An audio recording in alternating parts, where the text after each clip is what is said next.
शेतकरी बंधूंनो नमस्कार। मुंबई दूरदर्शनच्या सह्याद्री वाहिनीवरून थेट प्रसारित होत असलेल्या कृषी दर्शन फोन इन लाईव्ह या कार्यक्रमात सर्वांचं मनपूर्वक स्वागत। सन्मान बळीराजाचा, सन्मान कृषकाचा, सन्मान अन्नदात्याचा, अर्थात सन्मान आपल्या शेतकऱ्याचा। मंडळी, आपला हा जो शेतकरी आहे, जो जगाचं भरणपोषण करतो, हा शेतकरी वर्षानुवर्ष पारंपरिक पद्धतीची शेती करतोय। अर्थात अशा प्रकारे शेती करताना तो आपल्या शेतामध्ये अनेकविध प्रकारची पिकं घेतो आणि अर्थातच या शेतामध्ये तो पीक पद्धतीसाठी नवनवीन प्रकारचे प्रयोग करत आलेला आहे। ही शेती करताना या शेतकऱ्याची कारभारीण अर्थात अर्धांगिनी त्याला सर्व प्रकारचं मोलाचं सहकार्य करते। अगदी पेरणीपासून ते काढणीपर्यंत ती अगदी या शेतकऱ्याला मोलाचं सहकार्य करत असते। या शेतकरी कुटुंबातला जो युवा शेतकरी आहे, जो उच्च शिक्षित आहे, तो आता आधुनिक शेतीचे प्रयोग करू पाहत आहे। अर्थात हे प्रयोग करत असताना त्याला आपल्याकडची जी कृषी विद्यापीठं आहेत, जी 4 कृषी विद्यापीठं आहेत, या कृषी विद्यापीठातले नवसंशोधक आहेत, हे कृषी संशोधक या संशोधकांचं मार्गदर्शन त्याला लाभत आहे आणि या मार्गदर्शनाखालीच तो शेतामध्ये नवीन प्रकारचे प्रयोग करतो आहे। मंडळी, या शेतकऱ्यांना शेतीसाठी जे विविध उपक्रम शासनातर्फे राबवले जातात, या उपक्रमांच्या संदर्भात विविध कृषी अधिकारी वेळोवेळी मार्गदर्शन करत असतात आणि अर्थातच या शेतकऱ्यांचे शेतातले जे नवीन प्रयोग आहेत किंवा शेतामध्ये ज्या त्यांच्या नवीन पीक पद्धतीविषयीचे बदल असतील, सेंद्रिय शेती असेल, त्यांच्या यशोगाथा असतील, हे सर्व विविध प्रकारची माध्यमं, मग ती मुद्रित माध्यम असतील किंवा दृकश्राव्य माध्यम असतील, ही माध्यमं लोकांपर्यंत पोहोचवतात। एकूणच या सर्व मंडळींचं शेतीसाठीचं हे जे योगदान आहे ते अमूल्य असं आहे। हेच योगदान लक्षात घेऊन महाराष्ट्र शासनातर्फे अशा गुणवंतांचा दरवर्षी सत्कार केला जातो, विविध पुरस्कारांनी त्यांचा सन्मान केला जातो। मुळातच हा जो सन्मान आहे तो कोणत्या शेतकऱ्यांसाठी आहे, हा जो पुरस्कार आहे त्यासाठी पात्रतेचे निकष काय आहेत आणि मुख्य म्हणजे या पुरस्कारांचं स्वरूप काय आहे, हेच आपल्याला आजच्या कार्यक्रमात जाणून घ्यायचं आहे। आणि त्यासाठीच आजच्या कार्यक्रमात आपण विषयाचं आयोजन केलेलं आहे, महाराष्ट्र शासनामार्फत शेतकऱ्यांसाठी दिले जाणारे कृषी पुरस्कार। विषय पुन्हा एकदा सांगतो, महाराष्ट्र शासनाच्या कृषी विभागाअंतर्गत दिले जाणारे विविध कृषी पुरस्कार।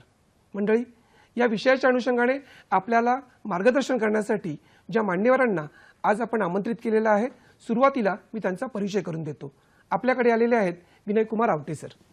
नमस्कार सर, तुमचं कार्यक्रमात मनपूर्वक स्वागत। थँक्यू, धन्यवाद। विनय कुमार आवटे सर हे कृषी आयुक्तालय पुणे येथे कृषी गणना विभागात उपायुक्त तथा सहसंचालक म्हणून कार्यरत आहेत आणि ते आपल्याला या विषयाच्या अनुषंगाने सविस्तर मार्गदर्शन करणार आहेत।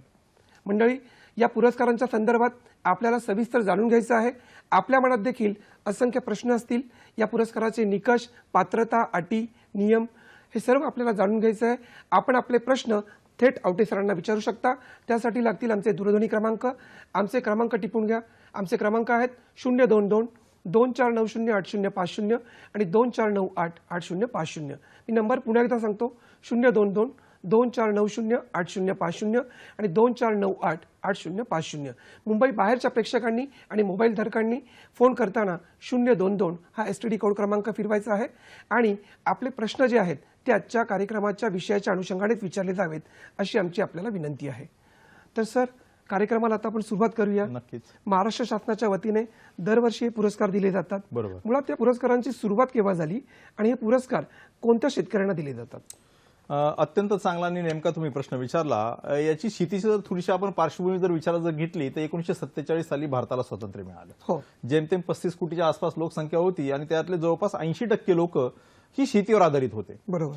आणि प्रयोग असा करण्यात आला की शेतीवरची लोकसंख्या जी आहे ती अन्य औद्योगिक आणि सेवा क्षेत्राकडे जर वळवली तर आपला विकास झपाट्याने होईल। त्याच्यामुळे तशा प्रकारची पंचवार्षिक धोरणं आखण्यात आली।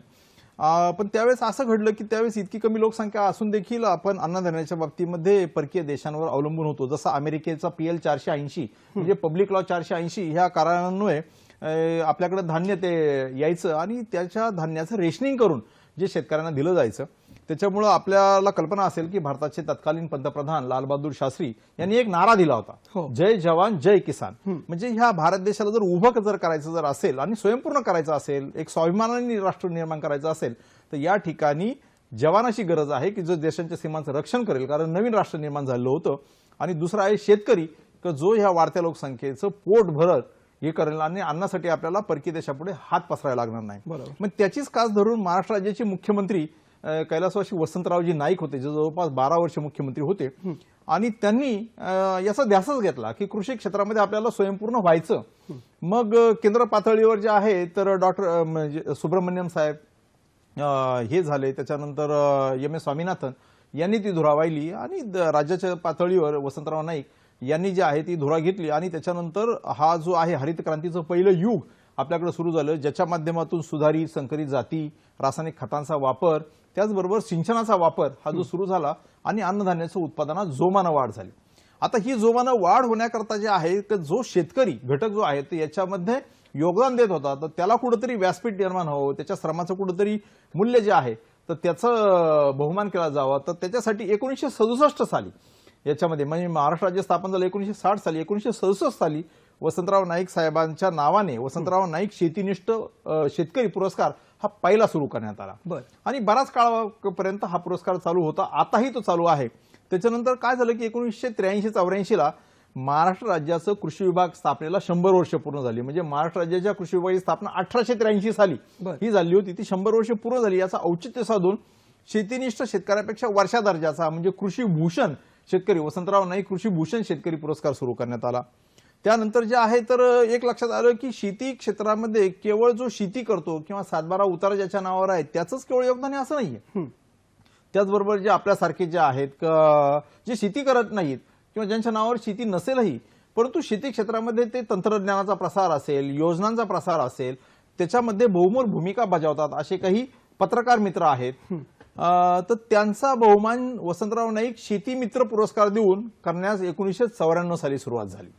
आणि त्याच्यानंतर असं लक्षात आलं की शेती क्षेत्रावर जे काही लोकसंख्या अवलंबून आहे तर त्याच्यामध्ये महिलांचं योगदान मात्र प्रचंड आहे. म्हणजे जवळपास शेती क्षेत्राची 70 ते 80% कामं ह्या महिला करतात, पण त्यांना कुठंच व्यासपीठ नाहीये. बरोबर. मग त्या महिलांना या ठिकाणी आणण्याकरता एक जिजामाता कृषी भूषण पुरस्कार हा 1995 साली सुरू करण्यात आला. तदनंतर मग असं आलं की सन 2000 साली की शेती क्षेत्रातला अत्युच्च पुरस्कार हा दिला जावा म्हणून कृषी रत्न पुरस्कार तो डॉक्टर पंजाबराव देशमुख साहेब यांच्या नावाने तो सुरू करण्यात आला. डॉक्टर पंजाबराव देशमुख कृषी रत्न पुरस्कार हा राज्यातल्या कृषी क्षेत्रातला सर्वोच्च पुरस्कार सन 2000 साली सुरू करण्यात आला. तो एकच पुरस्कार जो आहे तो दिला जातो. त्यानंतर आपलं महाराष्ट्र राज्याची खरी ओळख जी आहे किंवा ज्याच्यातून आपलं कृषीचं मूल्य वर्धन जे झालेलं आहे ते आहे आपली स्ट्रेन जी आहे ती फळबाग आहे. मग द्राक्ष असेल, डाळिंब असेल, कांदा असेल, केळी असतील, संत्रा असेल, मोसंबी असेल, चिकू आहे, आंबा आहे, ही आहेत. आणि या क्षेत्रामध्ये जे काही काम करतो जो शेतकरी तर त्याला वैशिष्ट्यपूर्ण पुरस्कार दिला जावा म्हणून 2003-04 सालापासून उद्यान पंडित पुरस्कार हा जो आहे सुरू करण्यात आला. त्यानंतर सर्वदूर आपण बघतो की आता मोठ्या प्रमाणात चर्चा चालू आहे की हे जे काही रासायनिक खतांचा, कीटकनाशकांचा आवाजवी वापर होतो त्याचे पर्यावरणावर आणि मानवाच्या आरोग्यावर अत्यंत दुष्परिणाम होतात, त्यातून कॅन्सर सारखे रोग जे आहेत ते निर्माण होतात असं चर्चेलं जातं याच्यामध्ये. आणि तुम्ही आताच बघितलं असेल अमेरिकेमध्ये पण ग्लायफोसेट जे राऊंडअप म्हणजे तणनाशक आहे त्याच्यामुळे तो कॅन्सर होतो त्याच्या संदर्भामध्ये न्यायालयाने निकाल देखील दिला. तर लोकांचं जे याच्याकडं म्हणजे बघण्याचा दृष्टिकोन आहे तो जरा बदलला आणि सेंद्रिय शेती किंवा सेंद्रिय पद्धतीने उत्पादित केलेला माल किंवा कीटकनाशकाचा अंश विरहित उत्पादक मालाला एक वेगळी बाजारपेठ जी आहे निर्माण झाली, एक वेगळा ग्राहक निर्माण झाला आणि त्याच पद्धतीने उत्पादन घेणारा शेतकरी वर्ग देखील निर्माण झाला. तर त्याला कुठेतरी चालना मिळावी या दृष्टिकोनातून सेंद्रिय शेती कृषी भूषण पुरस्कार जो केवळ सेंद्रिय शेती करतो तर त्याला 2010 पासून सुरू करण्यात आला. आता ही शेतीविषयक पुरस्कार देत असताना एक आहे की शेतकऱ्याला पूर्वी प्रशिक्षण भेट योजना होती, जे जुने शेतकरी तर त्यांना याची कल्पना आहे. त्या प्रशिक्षण भेट योजनेमध्ये कृषी विभागाचा अधिकारी कर्मचारी हा शेतकऱ्याच्या खांद्याला खांदा लावून त्याच्याच बरोबर समरस झालेला असतो. असा जवळपास 28,000 लोकांचा स्टाफ जो आहे, अधिकारी कर्मचाऱ्यांचा स्टाफ हा कृषी विभागामध्ये आहे. तर त्याला कुठेतरी त्याच्या श्रमाचं देखील मूल्य हे केलं जावं, त्याचा देखील या शेतकरी बळीराजाबरोबर सन्मान व्हावा म्हणून 2014 साली ज्यांनी कृषी क्षेत्रात भरपूर काम केलं आहे आणि सहकार क्षेत्रातला पहिला साखर कारखाना ज्यांनी उभा केला ते पद्मश्री डॉक्टर विठ्ठलराव विखे पाटील यांच्या नावानं कृषी सेवा रत्न पुरस्कार हा कृषी विभागातल्या अधिकारी कर्मचाऱ्यांसाठी 2014 ला सुरू करण्यात आला आणि ते आतापर्यंत चालू होतं. आणि त्यानंतर आत्ताचे जे कृषी मंत्री आहेत माननीय दादाजी भुसे साहेब यांच्या संकल्पनेतून त्यांनी याचा सगळा आढावा घेतला. नंतर आपले कृषी राज्यमंत्री डॉक्टर विश्वजित कदम साहेब आहेत की याच्यामध्ये थोडासा बदल केला पाहिजे. बदल हे करण्यात आला की युवक जो आहे तो शेती करायला फारसा उत्सुक नाहीये, मात्र युवकांनी या शेतीमध्ये आता लक्ष घातलं पाहिजे जर आपल्याला शेती ग्रोथ करायची. आणि रोजगाराच्या संधी ज्या आहेत ते शेती क्षेत्रातच खूप मोठ्या प्रमाणामध्ये आहेत. मग त्या युवकांना प्रोत्साहन देण्यासाठी म्हणून चालू वर्षीपासून म्हणजे 15 फेब्रुवारी 2021ला महाराष्ट्र शासनाने एक निर्णय घेतला, ज्याच्यात मी आता सांगितलेल्या पुरस्कारांचे काही निकष बदलले, त्यांच्या संख्या बदलल्या, पण जे नवीन 2 पुरस्कार सुरू केलेले आहेत त्याच्यामध्ये युवा शेतकरी पुरस्कार हा वैशिष्ट्यपूर्ण पुरस्कार सुरू करण्यात आलेला आहे की जो 18 ते 40 वयोगटातला जो युवक आहे त्याला हा पुरस्कार दिला जाणार आहे. जो नवीन संशोधक आहे, शेती क्षेत्रामध्ये काहीतरी करू पाहतोय, प्रयोगशील वृत्तीने तो करतोय, तर त्यासाठी हा पुरस्कार दिला जाणार आहे. आणि जो शेवटचा पुरस्कार जो सुरू करण्यात आला की आपल्याला कल्पना आहे की आपल्याकडे 4 कृषी विद्यापीठात आहे. एक तर डॉक्टर बाळासाहेब सावंत कोकण कृषी विद्यापीठ दापोली, महात्मा फुले कृषी विद्यापीठ राहुरी, डॉक्टर पंजाबराव देशमुख कृषी विद्यापीठ अकोला आणि वसंतराव नाईक मराठवाडा कृषी विद्यापीठ परभणी, अशी 4 कृषी विद्यापीठ आहेत आणि अनेक संशोधन केंद्र आहेत. यामधलं संशोधकांचं देखील योगदान खूप प्रचंड आहे. तुम्ही जर बघाल तर शेती क्षेत्रामध्ये तुम्ही आता डाळिंबाच्या एक्सपोर्टच्या संदर्भामध्ये आपण बघतो की सोलापूर जिल्ह्यातलं सांगोला तालुक्यातलं अजनाळे म्हणून गाव आहे, जे करोडपतीचं गाव म्हणून खूप युट्यूबवर तुम्ही जर बघाल तर त्याचे यशोगाथा आहे. शेतकऱ्यांचे कोटी बंगले आहेत. कशातून निर्माण झालं? हे डाळिंबातून निर्माण झालं. कोरडवाहू प्रदेश आहे, पण हे डाळिंबाची जात कोणी निर्माण केली? भगवा, आरक्ता, तर हे कृषी संशोधकांनी निर्माण केली. त्याच्यामुळं आपलं डाळिंब परदेशात निर्यात व्हायला लागलं. नाही तर त्याच्यापूर्वी डाळिंबाची स्थिती बघा, निर्यातीच्या बाबतीमध्ये फार काही हे नव्हतं. आता त्याचबरोबर शरद सीडलेस आहे, द्राक्षाच्या बाबतीतली जाती आहे, तर त्याच्यामध्ये मोठ्या प्रमाणामध्ये संशोधन झालेलं आहे. आपले तृणधान्य कडधान्य पिकांमध्ये 8203 म्हणजे बाजरीची लक्ष्मी, ह्या वाण निघालेत. हरभऱ्याच्या बाबतीमध्ये डॉक्टर राजाराम देशमुख म्हणून माजी कुलगुरू जे होते महात्मा फुले कृषी विद्यापीठाचे, त्यांनी विजय, विराट, विश्वास, विकास अशा जाती दिल्या. आणि त्याच्यातून आपण बघतोय की मला सांगायला आनंद होतोय की गेल्या वर्षी म्हणजे कोविडची पार्श्वभूमी आहे. तुम्ही बघा की ह्या कोविडच्या पार्श्वभूमीवर सगळं जग थंड पडलेलं आहे. मार्च 2020 पासून कोविडचं लॉकडाऊन सुरू झाला आणि सगळ्यांना वर्क फ्रॉम होम सुरू झालं. ज्या स्टुडिओत बसून आपण काम करतोय तो स्टुडिओ देखील 4 महिने बंद होता की या ठिकाणी रेकॉर्डिंग काय होत नव्हतं. सगळ्यांचं वर्क फ्रॉम होम, आजही वर्क फ्रॉम होम जे आहे ते मोठ्या प्रमाणामध्ये चालू आहे. मात्र शेतकरी जे आहे ते वर्क फ्रॉम होम नाही करू शकत. अखंडपणे तो राबतोय. त्याला वर्क फ्रॉम होम करता येऊ शकत नाही. आणि आपण वर्क फ्रॉम होम का करू शकतो आणि लोक घरात का बसलीत?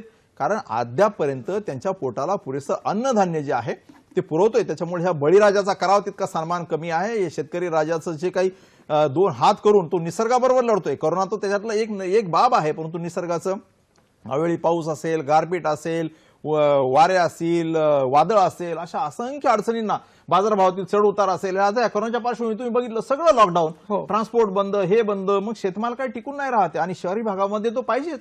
मग आमचं जे कृषी विभाग आहे ते कृषी विभागाच्या फोन घेऊयात. ओके, स्वप्नील इंगळे बोलतात अकोल्याहून. ओके, हॅलो, नमस्कार सर. नमस्कार स्वप्नीलजी, आपला प्रश्न विचारा. माझा प्रश्न असा आहे सर की कृषी विभागाच्याकडून हा जो पुरस्कार दिला जातो तर युवा शेतकऱ्यांसाठी काही कार्यशाळा आयोजित केली जाते का पुरस्कारानंतर? धन्यवाद, आपला प्रश्न कळला. युवा शेतकऱ्यांसाठी तर आपण पुरस्कार आता यावेळेला सुरू केलेलाच आहे, पण तशा प्रकारची काही कार्यशाळा वगैरे सुरू केली जाते का? स्वप्नीलजींचा प्रश्न अत्यंत चांगला आहे. नक्कीच ह्या कार्यशाळा होतात. त्याच्यामध्ये म्हणजे स्वयंरोजगाराचा विकास व्हावा किंवा कौशल्य आधारित प्रशिक्षणाचे कार्यक्रम जे आहेत ते कृषी विभागामार्फत विविध कार्यक्रम घेतले जातात. कृषी विभागामध्ये खूप मोठ्या प्रमाणात कौशल्य असतात. जसं कलम तयार करायचं आहे किंवा स्पेअर पंपाची दुरुस्ती आहे किंवा ठिबकच्या नळ्यांची दुरुस्ती आहे किंवा यंत्रांची दुरुस्ती आहे, असे खूप मोठ्या प्रमाणात कौशल्य आधारित प्रशिक्षण कार्यक्रम घेतले जातात आणि ज्याच्यासाठी अनुदान देखील म्हणजे शासनामार्फत उपलब्ध होतं. गेल्या वर्षी जवळपास 80,000पेक्षा जास्त शेतकऱ्यांना आपण प्रशिक्षण दिलेलं आहे. त्याच्यामुळे आपण आपल्या संबंधित तालुका कृषी अधिकाऱ्याशी संपर्क साधा. ते निश्चितच आपल्या ज्या क्षेत्रामध्ये आपल्याला रुची आहे आणि ज्या क्षेत्रातलं प्रशिक्षण पाहिजे त्या क्षेत्रातल्या प्रशिक्षणाला पाठवण्याची तजवीज जी आहे तर त्यांच्या मार्फत ही नक्की केली जाईल. सुबोधजी, मगाशी माझा शेवटचा एक मुद्दा राहिला की शेतकऱ्याचं योगदान जे आहे आपल्याकडे तुम्हाला बघतो की जवळपास देशात सगळ्यात जास्त अशा 5,000 4,900 च्या दरम्यान आकडा आहे अशा शेतकरी उत्पादक कंपन्यांची स्थापना झालेली आहे आणि हजारो गट आपण आत्माच्या माध्यमातून स्थापन केले आहेत. त्या गटांचं हे बाजारपेठांबरोबर लिंकअप जे आहे ते कृषी विभागाने आदरणीय कृषी सचिव जे आहेत एकनाथजी डवले साहेब आहेत, आयुक्त धीरज कुमार साहेब यांच्या मार्गदर्शनाखाली आमच्या अधिकाऱ्यांनी कर्मचाऱ्यांनी काम केलं, शेतकरी गटांनी काम केलं आणि सगळ्या शहरांमध्ये तुम्ही बघा की भाजीपाल्याचा फळांचा पुरवठा हा सुरळीत राहिला. बरोबर. याच्यामध्ये हे फार मोठं त्या शेतकरी बळीराजाचं हे आहे, त्याच्यामुळे त्याचं कौतुक झालंच पाहिजे. नक्की. आणि मित्र, हे जे पुरस्कार मी तुम्हाला सांगितले, हे पुरस्कार साधेसुधे नाही. हे पुरस्कार जे आहे पहिल्यापासून हे महाराष्ट्र राज्याच्या राज्यपालांच्या हस्तेच दिले जातात आणि शेतकऱ्याचा त्या ठिकाणी सपत्नीक फेटा बांधून जो आहे तो सत्कार केला जातो. पारंपरिक पद्धतीने तो सत्कार केला जातो. बरोबर. आणि राज्यपालांच्या हस्ते होतो. माननीय मुख्यमंत्री महोदय त्याला असतात, माननीय मंत्री, उपमुख्यमंत्री आणि अन्य मंत्री, कृषी मंत्री वगैरे सगळे असतात. आणि पूर्वी हा कार्यक्रम राजभवनाच्या दरबार हॉलमध्ये व्हायचा, पण आता शेतकरी पुरस्काराची संख्या वाढली त्याच्यामुळे तो बाहेर देखील होतो, पण अत्यंत सन्मानपूर्वक आणि शेतकऱ्याला पटणी. पण एखाद्याला समजा जर आता हा जो फोटो इथं स्क्रीनवर दिसतोय तो मला 2014 साली हा सेवारत्न पुरस्कार मिळाला होता तत्कालीन राज्यपाल आणि मुख्यमंत्री महोदयांच्या हस्ते. बरं. त्याच्यामुळे हे खूप सन्मानजनक आहे. अशा प्रकारचं सन्मानपत्र जे आहे त्या पुरस्काराचं जे आहे तर ते दिलं जातं. आणि अशा प्रकारचं जे प्रसिद्धीपत्र जे आहे तर ते देखील याचं दिलं जातं. खूप चांगला म्हणजे कार्यक्रम या असतो. पुरस्काराचे पहिले मानकरी तुम्ही आहात. सेवारत्न पुरस्कार सेवारत्न पुरस्कार. 2014 साली जो झाला तर शासनाचे करावा मानावं तितके आभार कमी आहेत आणि बळीराजाची कृपा आहे त्याच्यामुळे इथपर्यंत आपण पोहोचलो. आणि पत्नीचा देखील सत्कार जो आहे तो साडी चोळी वगैरे देऊन जो आहे तो केला जातो. पतीला देखील शाल आणि श्रीफळ वगैरे देऊन फेटा बांधून केला जातो. म्हणजे जिजामाता कृषी भूषण पुरस्कार विजेती जर महिला असेल तर तिच्या पतीला देखील तिच्याबरोबर या ठिकाणी सपत्नीक हा पुरस्कार सपत्नीक दिला जातो. अधिकाऱ्यांचं देखील तसंच आहे. हो. महिला अधिकारी असेल तर तिचा पती आणि जर पुरुष अधिकारी असेल तर त्याच्या पत्नीला देखील हे औचित्य आणि हे चांगला आयुष्यातील एक आनंदाचा क्षण जो आहे तो. मंडळी, महाराष्ट्र शासनाच्या कृषी विभागामार्फत दिले जाणारे विविध कृषी पुरस्कार, या पुरस्कारांच्या संदर्भात आपल्याला आणखी सविस्तर जाणून घ्यायचंय एका छोट्याशा व्यावसायिक विश्रांतीनंतर.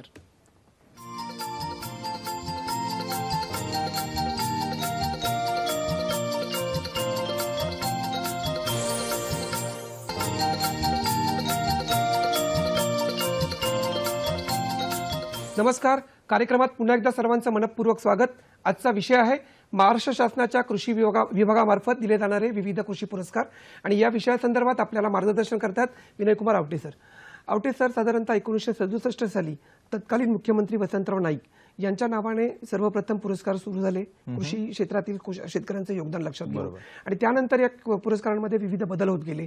मग ते कृषी क्षेत्राच्या व्यतिरिक्त महिला वर्ग असेल किंवा कृषी संशोधक असतील, युवा शेतकरी असतील, असा तो बदल होत गेला आणि त्या क्षेत्रासाठी ते पुरस्कार दिले जात आहेत. आता मला असं सांगा की सर्वसाधारणपणे या पुरस्कारांसाठीचे निकष आणि पात्रता काय आहे? बरोबर.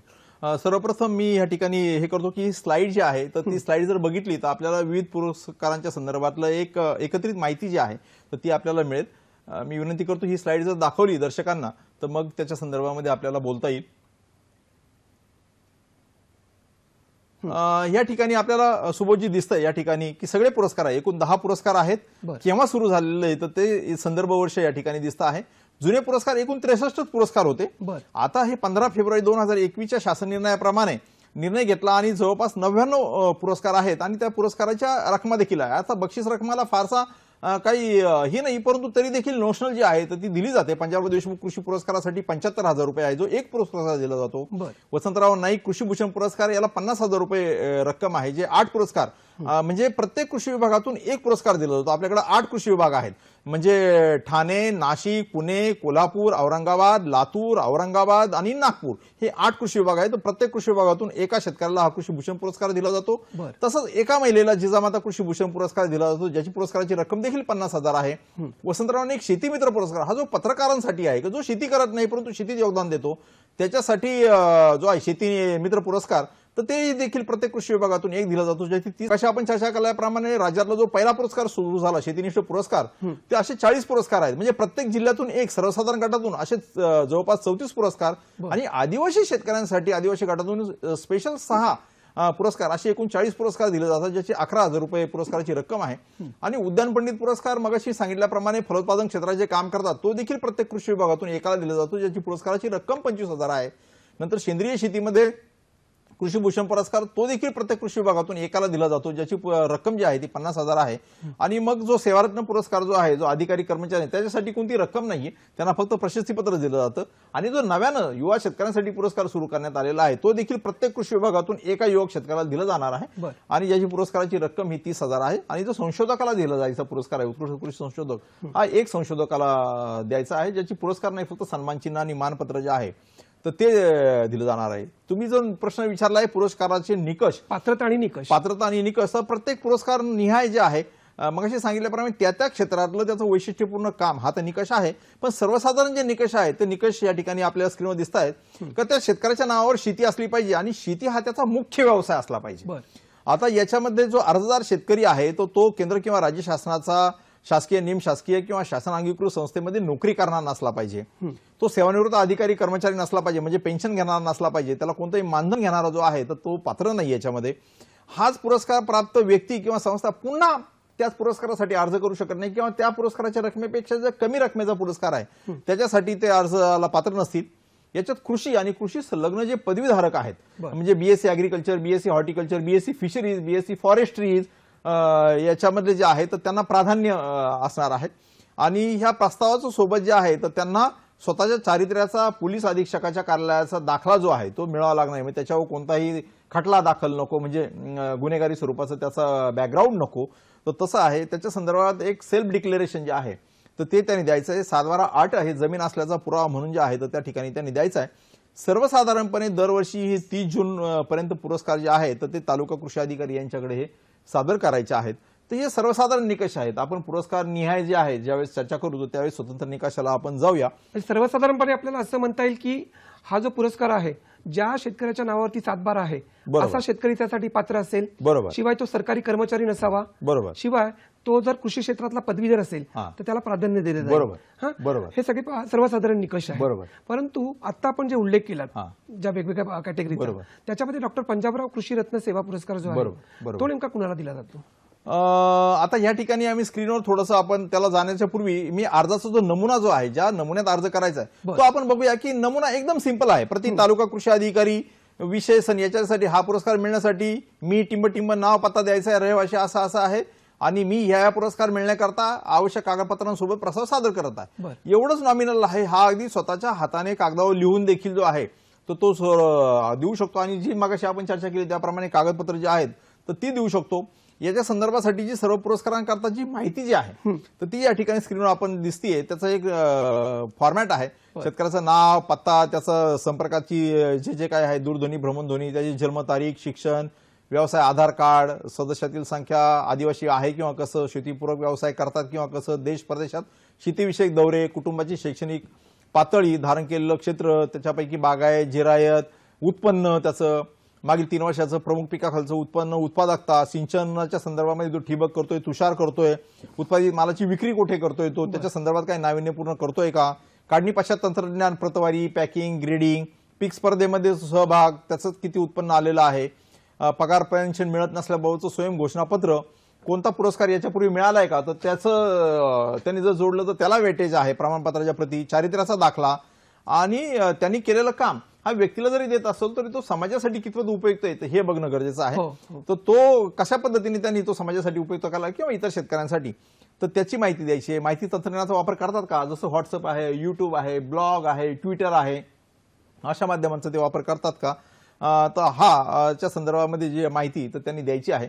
तुम्ही मगाशी म्हटल्याप्रमाणे आपण जे कृषीरत्न पुरस्कार जो आहे तर त्या कृषीरत्न पुरस्काराच्या निकषावर आपण येऊया. जो सर्वोच्च पुरस्कार आहे कृषीरत्न पुरस्कार हा सन 2000 साली सुरू करण्यात आला आहे. राज्यातून एका व्यक्तीला हा पुरस्कार देण्यात येतो. त्याच्यामुळे त्याचे निकष देखील तसेच आहेत की कृषी क्षेत्रात ज्याचं संघटनात्मक काम आहे, ज्याचं कार्य जे आहे ते दीपस्तंभासारखं आहे, आपल्या भागातीलच नव्हे राज्यातील देशातील शेतकऱ्यांना एक दिशा दर्शवणारं काम आहे, तर अशा व्यक्तीला ते दिलं जातं.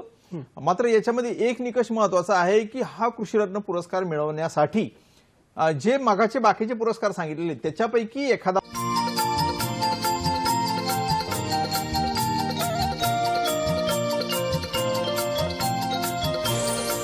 नमस्कार, पुन्हा एकदा कार्यक्रमात सर्वांचं मनपूर्वक स्वागत. आजचा विषय आहे महाराष्ट्र शासनाच्या मार्फत दिले जाणारे कृषी पुरस्कार आणि या विषयावरती आपल्याला मार्गदर्शन करतात विनयकुमार आवटे सर. सर, विविध शेतकऱ्यांना महाराष्ट्र शासनाच्या वतीने हे पुरस्कार दिले जातात, परंतु शेतकरी ही संकल्पना जेव्हा आपण डोळ्यासमोर ठेवतो तेव्हा शेतामध्ये मोठ्या प्रमाणात महिला वर्ग राबत असतो, परंतु त्यांना प्रोत्साहन देण्यासाठी काही विशेष पुरस्कारांची तरतूद केली गेलेली आहे का? बरोबर, अत्यंत चांगला प्रश्न आहे. आपल्या सगळ्यांना कल्पना आहे की महिलेच्या सहभागाशिवाय शेती ही कल्पनाच नाही. ऑन द कॉन्ट्री की ज्या वेळेस 10,000 वर्षापूर्वी जी आहे शेतीची सुरुवात झाली तर त्यावेळेस हे महिला ज्या आहेत तर त्यांनी हे बियाणं साठवणूक करणं, त्याची पेरणी करणं, निंदणी करणं, कोळपणी करणं, ह्या सगळ्या कामांमध्ये जे आहे उपणणी करणं, साठवणूक करणं, धान्याची किडीपासून संरक्षण करणं, प्रचंड काम महिला सकाळी उठल्यापासून तर संध्याकाळपर्यंत करतात. अगदी गायींना चारा टाकण्यापासून त्याचं दूध काढण्यापर्यंत. हो. त्या महिलेच्या नावावर प्रॉब्लेम असा होता की त्या महिलेच्या नावावर शेती नसायची. हो. याच्यामुळे शेती नसते, पुरुषप्रधान संस्कृती आहे त्याच्यामुळे ती नसते. मग त्या महिलेच्या शेती क्षेत्रातलं योगदानाची दखल घेण्यासाठी मराठी शासनाने 1995 साली जिजामाता कृषीभूषण पुरस्कार जो आहे जिजामातेंच्या नावाने जो आहे तो सुरू केलेला आहे. आणि त्या महिलांना ज्या शेती क्षेत्रामध्ये अलौकिक काम करतात, एक प्रयोगशील वृत्ती करतात, इतर महिलांच्या पुढे शेतकऱ्यांसमोर आदर्श निर्माण करतात, तर त्यांना हा पुरस्कार दिला जातो. मात्र या पुरस्कारासाठी जे आहे तर त्या महिलेचं शेती क्षेत्रामध्ये खरोखरच योगदान असणं गरजेचं आहे. तिच्या स्वतःच्या नावावर शेती असायलाच पाहिजे असं काही बंधन नाहीये. म्हणजे पण त्यासाठीचे निकष काय आहेत? पतीच्या नावावर जाय शेती जर असली तरी चालणार आहे. आणि त्याच्यामध्ये मग ते जे पीक घेतात ते वैविध्यपूर्ण पद्धतीने प्रयोगशील वृत्तीने त्यांनी पीक घेतलं पाहिजे, त्यांची उत्पादकता चांगली पाहिजे. सेंद्रिय पद्धतीने पीक घेणं, निविष्ठा उत्पादन, जसं निमार्कचा वापर असेल किंवा तुमचं HNPV हायड्रोनिक्रोसिस पॉलीहायड्रोसिस व्हायरस जे तुरीवरचा जो आहे बोंडा शेंडा पोखरणारी अळी तिच्या नियंत्रणासाठी असेल. त्याचबरोबर जमिनीची सुपीकता राखण्यासाठी हिरवळीच्या खताचा वापर, तुमचं बीज प्रक्रिया करणारे अशा विविध जे काही शेतीविषयक तंत्रज्ञान आहे त्याचा वापर करणारी ती महिला असावी. आणि याच्यामध्ये देखील त्यांना जर इतर कोणता पुरस्कार जर असेल तर किमान 3 वर्षापर्यंत त्यांना अर्ज करता येणार नाही. 3 वर्षानंतर म्हणजे जिजामाता कृषीभूषण व्यतिरिक्त इतर पुरस्कार जर असेल 3 वर्षानंतर ते अर्ज करू शकतात. आणि याच्यात पुन्हा कृषी पदवीधर जर ती महिला जर असेल तर तिला प्राधान्य आहे. सर, एक फोन घेऊयात. अजय कुलकर्णी बोलतात जामखेडवरून. हॅलो. अच्छा. हॅलो. हॅलो. हॅलो. हा अजयजी, आपला प्रश्न विचारा. हा, माझा प्रश्न असा आहे आवटे साहेबांना की आपण वेगवेगळे पुरस्कार देतो तर त्या पुरस्कारासाठी त्या शेतकऱ्याकडे फळबाग पण असावी, भाजीपाला पण असावा, इतर मूग उडीद किंवा ज्वारी बाजरी असावं, त्याच्याकडे जनावरं पण असावी, एवढं सगळं अपेक्षित असतं. समजा मी फळबागेमध्ये खूप चांगलं काम केलंय तर मग पुरस्कारासाठी माझी निवड नाही होत. तर त्याच्याबद्दल जरा सांगितलं तर बरं होईल. एकाच क्षेत्रात जर चांगलं काम असेल तर त्याला मिळालं पाहिजे ना. धन्यवाद, आपला प्रश्न कळला. एकाच क्षेत्रात जर त्या शेतकऱ्याचं योगदान असेल तर अशा शेतकऱ्यांचा विचार होतो का पुरस्काराचा? नाही, निश्चितच होतो. आपण पुरस्काराच्या नावातच जर बघितलं तर पूर्वीचे तर जनरलाइज पुरस्कार होते. म्हणजे एकंदर 1965 साली किंवा त्यावेळेस काय की अन्नधान्याचं उत्पादन वाढ हा पहिला निकष होता. अन्नधान्याच्या बाबतीत स्वयंपूर्णता मिळावी म्हणून 67 साली शेतीनिष्ठ पुरस्कार हा एकंदरीत अन्नधान्य केंद्रित होता, उत्पादन वाढ केंद्रित होता. नंतर कृषीभूषण हे त्याचं वरचं व्हर्जन आलं 84 साली. जिजामाता कृषीभूषण महिलांचा समावेश आलं.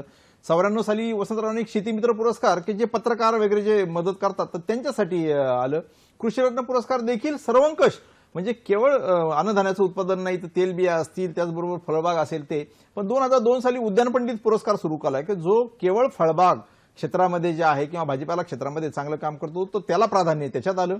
सेंद्रिय शेतीमध्ये जो वैशिष्ट्यपूर्ण काम करतो त्यासाठी कृषीभूषण पुरस्कार 2010 साली सुरू करण्यात आला. त्याच्यामुळे ते आहे. आता आपण स्क्रीनवर बघूया की कृषीरत्न पुरस्कार जो आहे जो राज्यातून एक दिला जातो त्याची जर आपण मार्किंग सिस्टीम केलेली आहे की प्रत्येक वेटेज जो आहे तो काय काय करतोय तर त्याला एक वेटेज आहे. या ठिकाणी बघितलं शेतीचा अनुभव म्हणजे किती वर्ष तो अनुभव आहे त्याला 10 मार्काचं वेटेज दिलेलं आहे. एखादा 10 वर्ष करतोय, एखादा 50 वर्ष करतोय तर त्याचं वेटेज आहे. त्याला शेतकऱ्याचं मूल्यांकन केलं जातं. मूल्यांकन किती पुरस्कार प्राप्त आहेत इतर ठिकाणी जे आहे तर त्याला मार्क दिले. गट स्थापना म्हणजे संघटनात्मक कार्य जर करतोय तर त्याच्यामध्ये 10 मार्क आहेत. पाण्याचा कार्यक्षम वापर आपल्याकडे पाणी तर कमी 83% कोरडवाहू क्षेत्र आहे. ठिबक तुषारचा वापर करतो. अपारंपरिक ऊर्जा साधनांचा जो वापर करतो तर त्याला 2 मार्काचं वेटेज आहे. सेंद्रिय पद्धतीची निविष्ठा निर्मिती किंवा करार शेती जो करतो त्याला 20 मार्काचं. प्रसार माध्यमांच्या वापराला इथं 20 मार्काचं वेटेज आहे. म्हणजे केवळ त्याच्यापुरतं नाही तो तंत्रज्ञान इतर शेतकऱ्यांना उपयोग करण्यासाठी किती प्रयत्न करतोय तर त्याला वेटेज आहे. सामाजिक कार्याला 5 मार्काचं वेटेज आहे. मग एकाने विचारलं होतं की युवा शेतकऱ्याला प्रशिक्षण मिळेल का. असं प्रशिक्षण, कार्यशाळा, चर्चासत्र म्हणजे व्हॅल्यू ॲडिशन, नॉलेज अपग्रेडेशन त्याच्यामध्ये जर तो योगदान देत असेल तर सहली तर त्याला 10 मार्काचं वेटेज आहे. कृषीपूरक व्यवसाय 10 मार्काचं वेटेज आहे. नाविन्यपूर्ण उपक्रमाला 10 मार्काचं वेटेज आहे. असे 100 मार्काचं वेटेज आहे. याच्यात जर तुम्ही जर बघितलं तर कोणते एका बाबीवर त्याचा झिज नाही. याचं सर्वंकष तुम्ही फळबागेत काम करा, सेंद्रिय शेतीमध्ये काम करा तर त्याला त्याचं वेटेज जे आहे तर देण्यात आलेलं आहे. याच्यानंतर आपण जो आहे तर म्हणजे हा उद्यान पंडित जो पुरस्कार जो आहे याच्यामध्ये उदाहरणतः आपण सेंद्रिय शेती पुरस्काराचा ज्यावेळेस विचार करतो तर याच्यामध्ये तुम्ही मूल्यांकन बघा, सेंद्रिय शेतीचा अनुभवाला वेटेज आहे ते, बरोबर. म्हणजे सर्वंकष नाही, स्पेसिफिकली सेंद्रिय शेती तो काम करतोय का, किती वर्ष करतो किती वर्ष काम करतो, सेंद्रिय मालाचं निविष्ठा प्रमाणीकरण विक्री करता 30 मालाचं वेटेज आहे मार्काचं. म्हणजे नुसतं सेंद्रिय शेती तो बोल घेवडा नसावा, तो खरोखरच त्यांनी सेंद्रिय शेती प्रमाणीकरण केलेलं आहे का त्याचं शेत, म्हणजे मग ते पार्टिसिपेटरी गॅरंटी सिस्टीम असेल किंवा मग इतर जे आंतरराष्ट्रीय प्रमाणीकरण संस्था आहेत त्यांच्या मार्फत जर केलं तर त्याला 30 मार्काचं वेटेज आहे. आणि मग पुन्हा मग इतर शेतकऱ्यांपर्यंत प्रसारमाध्यमांचं 17 मार्क किंवा हे जे आहेत तर त्या क्षेत्रामध्ये त्याचं योगदान जे आहे वेटेज. आता हे उद्यान पंडित गेला तर अजय कुलकर्णींनी विचारलं इथं बघा की उद्यान पंडित म्हणजे अनुभव कोणता याच्यामध्ये 10 मार्काचं वेटेज आहे, तर त्यांनी उद्यान क्षेत्रात जे काही काम केलंय फलोत्पादन, फुलपिकं, भाजीपाला याच्यातलं त्याचं योगदान आहे. पाण्याचा कार्यक्षम वापर जे आहे, संरक्षित शेती कंट्रोल क्लायमॅटिक कंडिशन मध्ये, मग ग्रीन हाऊस असेल, शेडनेट असेल की ज्याच्यामध्ये केली जाते तर त्याला जवळपास 5 मार्काचं वेटेज आहे. निर्यात, डाळिंबाची, केळीची, द्राक्षाची निर्यात होते त्याला 10 मार्काचं वेटेज आहे. सेंद्रिय निविष्ठांचा वापर जर केला पर्यावरणपूरक तर त्याला 6 मार्काचं वेटेज आहे. असं जसं म्हणताय तर तशा पद्धतीने शासनाने खूप खोलवर विचार केलेला आहे. आणि आता मात्र त्याला अगदी स्पेसिफिक जे आहे तर त्याच्या जसं कार्य आहे त्याच्या पद्धतीने शेतकऱ्याच्या कार्याचं मूल्यांकन केलं जाणार, गुणांकन लक्षात घेऊनच तो पुरस्कार दिला जातो. पण अजय यांचं मी खूप आभार मानू इच्छितो की खूप चांगला आणि नेमका प्रश्न त्यांनी विचारला. मला वाटतं की त्यांचं शंका समाधान यातून झालं असेल.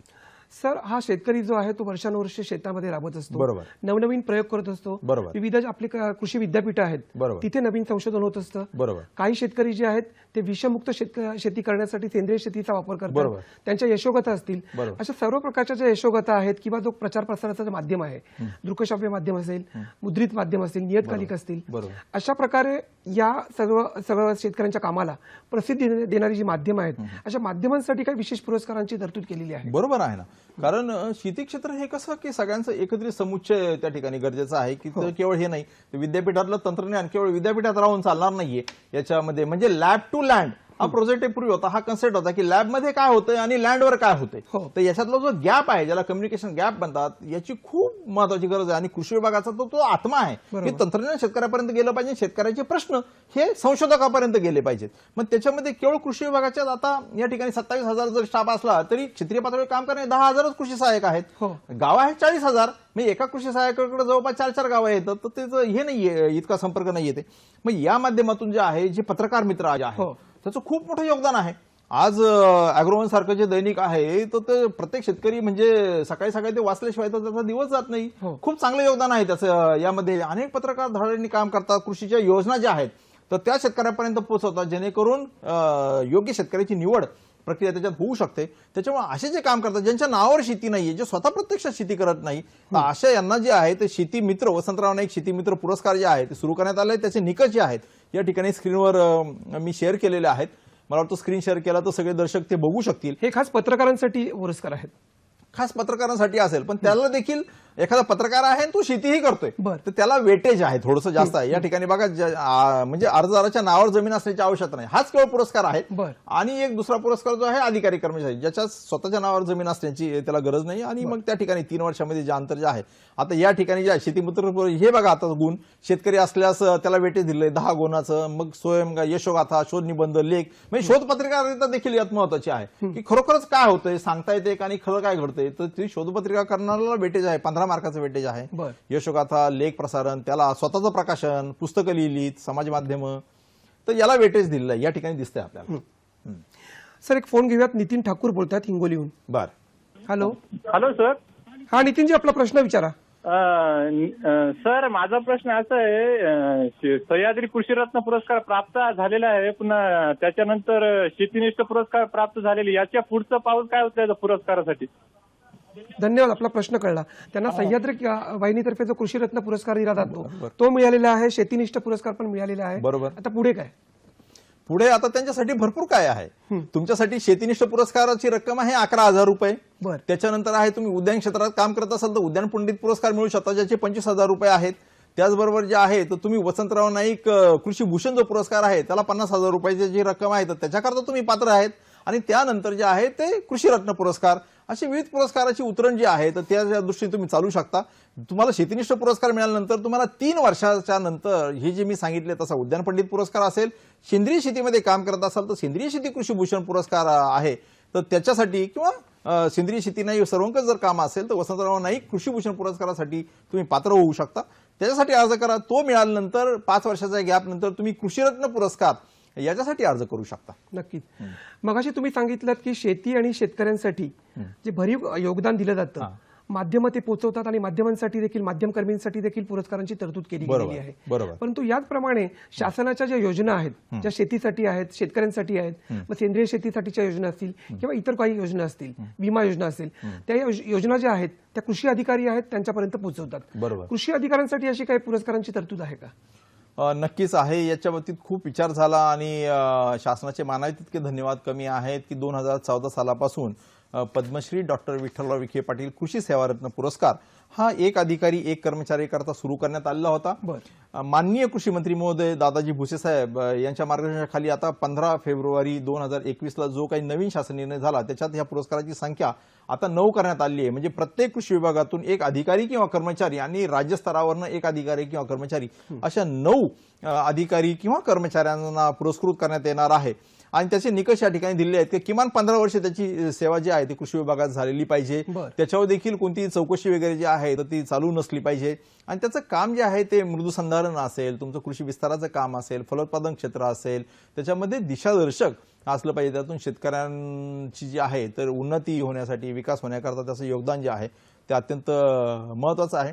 आणि साहजिकच मग त्या काही लेख लिहिलेले आहेत, काही साहित्य पुस्तकं प्रकाशित केलेले आहेत याचा विचार केला जातो. आणि त्या कर्मचाऱ्याविरुद्ध एक तर विभागीय चौकशी प्रस्तावित नसावी किंवा चालू नसावी किंवा त्याला कोणती शिक्षा झालेली नसावी आणि त्याच्यावर कोणताही बाहेरचा म्हणजे फौजदारी स्वरूपात जसं शेतकऱ्यासाठी आहे तसंच त्याच्यावर कोणत्याही फौजदारी स्वरूपाचा गुन्हा वगैरे नसावा. असं जे निष्कलंक आहे तर त्यांना हा पुरस्कार जो आहे तो दिला जातो. पण आपल्याकडे 4 कृषी विद्यापीठ आहेत. या कृषी विद्यापीठाच्या मार्फत जे संशोधक आहेत ते सातत्याने नवनवीन संशोधन करत असतात. विविध प्रकारची वाहनं असतील, कीटकनाशकं असतील किंवा खतं असतील, अशा प्रकारचं जे संशोधन आहे ते शेतकऱ्यांपर्यंत पोहोचवलं जातं. असे जे संशोधक आहेत त्यांचा गुणगौरव करण्यासाठी काही पुरस्कार दिले जातात का? यापूर्वी तर शासनामार्फत दिले जात नव्हते, परंतु चालू वर्षी मगाशी सांगितल्याप्रमाणे कृषी मंत्री महोदय तसेच याच्यात माननीय कृषी सचिव श्रीयुत एकनाथजी डवले साहेब यांचं खूप मोठं योगदान आणि अट्टहास होता की आपण कृषी संशोधकाचा देखील या शेतकऱ्याबरोबर सन्मान करायचा आणि हे खूप मोलाचं पाऊल ठरलं. चालू वर्षीपासून पहिल्यांदा उत्कृष्ट कृषी संशोधक हा पुरस्कार सुरू करण्यात आलेला आहे जो एका व्यक्तीला जो आहे राज्यातून तो दिला जाणार आहे. अर्थात त्याच्यात हे नाही परंतु त्याला सन्मान चिन्ह मानपत्र जे आहे तर ते दिलं जाणार आहे आणि त्याचा देखील गुणगौरव जो आहे तो होणार आहे. बरं. विविध विभागांसाठी हे कृषी पुरस्कार दिले जाणार आहेत महाराष्ट्र शासनाच्या कृषी विभागामार्फत. पण यासाठी शेतकऱ्यांनी पुरस्काराचा प्रवेशिका भरताना त्यासोबत कोणकोणत्या प्रकारची कागदपत्र देणं आवश्यक आहे? अत्यंत चांगला हा प्रश्न आहे. त्यामध्ये आपण मगाशीच बघितलं होतं की जो शेतकरी पुरस्कारासाठी जो अर्ज करायचा आहे तो आपल्या संबंधित तालुका कृषी अधिकाऱ्याकडे करायचा आहे. साधारणतः 30 जून पर्यंत हा अर्ज जो आहे तो करावा. त्या ठिकाणी डिटेल्स तुम्हाला दिसत आहेत. या ठिकाणी ही प्रपत्र आहे का त्या ठिकाणी शेतकऱ्याचं नाव, गाव, पत्ता, त्याचा संपर्क, जन्मतारीख, शिक्षण, कुटुंबातील सदस्य, शेती व्यवसायापासूनचं उत्पन्न, त्यांनी परदेशात केलेले दौरे किंवा मिळालेले पुरस्कार याच्या संदर्भातली या फॉर्मॅटमधली माहिती, पीक स्पर्धेतलं सहभाग, उच्चांकी उत्पादन त्यांनी काढले किंवा कसं काय नाविन्यपूर्ण बाबी केलेलं आहे तर ते जे आहे. त्याचबरोबर पेन्शन मिळत नसल्याबाबतचा जे निकष तो बसत नाहीये तर त्याच्याबाबतचं स्वयं घोषणापत्र, चारित्र्याचा दाखला मगाशी म्हटल्याप्रमाणे जे आहे तर ही संपूर्ण माहिती घेऊन जे आहे त्यांनी तालुका कृषी अधिकाऱ्याकडे करायची आहे. आणि मग त्याच्या उल्लेखनीय कामाची या ठिकाणी तुम्ही बघताय की या ठिकाणी बघा 2 नंबरचा आयटम आहे की जमीन आरोग्य पत्रिकेनुसार खताचा वापर. म्हणजे रासायनिक खतांचा वापर असमतोल होतो. तो जमीन आरोग्य पत्रिका म्हणजे जमिनीचं तपासणी करून जसं आपण आपल्या रक्ताची तपासणी करून हिमोग्लोबिन कमी आहे की काय तसे डॉक्टर प्रिस्क्रिप्शन देतात तसे आपल्या जमिनीची तपासणी करून पिकासाठी काय लागतंय आणि जमिनीत काय आहे आणि नाही याची तपासणी करून जेवढं पाहिजे तेवढंच नेमकं जर द्यायचं त्याच्यातून त्याचा खर्च वाचू शकतो तर ते करतोय का. एकात्मिक कीड व्यवस्थापन पद्धत म्हणजे काय आहे की नैसर्गिक समतोल आहे. याच्यामध्ये एखादं पॉप्युलेशन वाढलं की त्याची शत्रू कीड वाढते आणि त्याला डॉमिनेट करते. जसे आपल्या पिकाचे शत्रू आहेत तर त्यांना खाणारे दुसरे शत्रू आहेत तर त्याचा वापर करणे, काही जैविक औषधांचा वापर करणे म्हणजे लिंबोळीच्या अर्क किंवा दशपर्णी अर्क याचा कीड नियंत्रणासाठी वापर करणे असे आहे. त्याच्याबरोबर एकात्मिक खत व्यवस्थापन मग हिरवळीच्या खताचा, कंपोस्टचा वापर करणे आणि जमिनीची हे करणे अशा प्रकारे जे काम करतो त्याचं संपूर्ण माहिती काही पुस्तक लिहिलं असेल, त्यांनी प्रकाशन केली असेल, लेख असतील तर त्याची माहिती जर दिली तर ती या पुरस्काराच्या अर्जासोबत ती जोडली आपल्याकडे जाईल. वेळ खूप कमी आहे. अगदी जाता जाता शासनाकडे जेव्हा हे प्रवेशिका येतात या पुरस्कारांसाठीचे, तर त्याचं मूल्यांकन कशा पद्धतीने केलं जातं आणि अगदी शेवटी या संदर्भात, या पुरस्कारांच्या संदर्भात शेतकऱ्यांना जर संपर्क साधायचा असेल तो कुठे साधायचा? अत्यंत चांगला प्रश्न आहे. याचं मूल्यांकन हे नेमक्या स्वरूपानं होणार आहे. आता मगाशी आपण ज्यावेळेस माहिती घेतो त्यावेळेस प्रत्येक पुरस्काराच्या संदर्भामध्ये 100 मानांकनाचं गुणपत्रक तयार केलेलं आहे. पुरस्काराचा अर्ज तुम्ही तालुका कृषी अधिकाऱ्याकडे करायचा आहे आणि त्याच्या तुमचं जे डॉक्युमेंट तुम्ही सादर केले ते आणि तुमच्या शेताची प्रत्यक्ष पाहणी करून एक जिल्हास्तरीय समिती आहे, विभागस्तरीय समिती आहे, राज्य पातळीवरच्या समिती आहेत, त्याच्यात चर्चा होते, तुमचं संपूर्ण बघितलं जातं आणि तुमचं मूल्यांकन त्या ठिकाणी मार्क दिले जातात आणि त्याच्यावर आधारित गुणपत्रक तयार करून जे आहे शेतकऱ्याची निवड जी आहे ती होते. या संदर्भात अधिक माहितीसाठी कुठे संपर्क साधावा तर स्क्रीनवर या ठिकाणी मी विनंती करतो की ते दाखवावं. तर या ठिकाणी जे आपल्या महाराष्ट्र शासनाचं जे काही संकेतस्थळ आहे तर त्याच्यावर जर गेलं तर 15 फेब्रुवारीला हा संपूर्ण शासन निर्णय आपल्याला उपलब्ध आहे, तर तो आपण जरूर बघू शकता. किंवा स्थानिक कृषी विभागाचं कार्यालय, मग त्याच्यात गाव पातळीवर कृषी सहाय्यक आहे किंवा तालुका पातळीवर तालुका कृषी अधिकारी आहे, तर यांच्याशी संपर्क जर साधला तर आपल्याला व्यवस्थित माहिती मिळू शकते. बरं, ही या प्रवेशिका निमित्ताने सादर करण्यासाठीची अंतिम तारीख काय आहे? प्रवेशिका यावर्षी सादर करण्यासाठीची अंतिम तारीख 30 जून बरं. 2021 अशी आहे, तर तोपर्यंत ही करावं, पुरेसा कालावधी आहे. आणि निश्चितच मी जास्तीत जास्त शेतकऱ्यांना आवाहन करेल की इतके चांगले बदल म्हणजे पुरस्काराची संख्या 63 वर 99 केली आहे. खूप संधी आहेत युवा शेतकऱ्यांसाठी, संशोधकांसाठी संधी आहेत, महिलांसाठी संधी आहेत, पत्रकारांसाठी संधी आहे, तर त्यांनी या संधीचा फायदा करून घ्यावा आणि जास्तीत जास्त लोकांनी या पुरस्कारासाठी अर्ज करावेत. नक्कीच जास्तीत जास्त शेतकऱ्यांनी, महाराष्ट्रातील शेतकऱ्यांनी, जे शेतकरी हा कार्यक्रम बघत असतील, या शेतकऱ्यांनी या पुरस्कारासाठी प्रवेशिका सादर कराव्यात आणि या पुरस्काराचा उपभोग घ्यावा असं आपल्याला नक्कीच म्हणता येईल. सर, आपण कार्यक्रमात सहभागी झालात त्याबद्दल कृषी दर्शन परिवारातर्फे आपले मनपूर्वक आभार. धन्यवाद. मंडळी, कृषी दर्शन फोन इन लाईव्ह हा आपला कार्यक्रम प्रत्येक गुरुवारी प्रसारित होत असतो. पुढल्या गुरुवारी म्हणजे 20 मे रोजी आपल्या कार्यक्रमाचा विषय असणार आहे कपाशीवरील बोंड सडण समस्या आणि त्याचे एकात्मिक व्यवस्थापन. यामध्ये सहभागी होणार आहेत डॉक्टर दीपक नगराळे. हे शास्त्रज्ञ आहेत, वनस्पती रोगशास्त्र विभाग, कापूस संशोधन केंद्रीय संस्था ICAR नागपूर इथून. आपल्या मनात या विषयासंदर्भात काही प्रश्न असतील, आपण आपले प्रश्न व्हॉट्सअप क्रमांक 9960923081 या व्हॉट्सअप क्रमांकावर किंवा आमचा ईमेल ID आहे ddmumbaikrisi@gmail.com या ईमेलवर जरूर पाठवा. व्हॉट्सअप आणि ईमेल करताना आपलं संपूर्ण नाव आणि पत्ता जरूर कळवा. आपल्या या कार्यक्रमाचं पुनःप्रसारण फेसबुकच्या माध्यमातून, यूट्यूबच्या माध्यमातून आपण पाहू शकता आणि आपलं ट्विटर हँडल आहे @DD सह्याद्री. या सर्व माध्यमातून आपण कार्यक्रमाच्या पुनःप्रसारणाचा आनंद घेऊ शकता. सर, आपण कार्यक्रमात सहभागी झालात आणि या विषयाच्या अनुषंगाने आमच्या शेतकरी बांधवांना सविस्तर आणि सखोल असं मार्गदर्शन केलं, त्याबद्दल कृषी दर्शन परिवारातर्फे मी आपले पुन्हा एकदा मनपूर्वक आभार मानतो. धन्यवाद.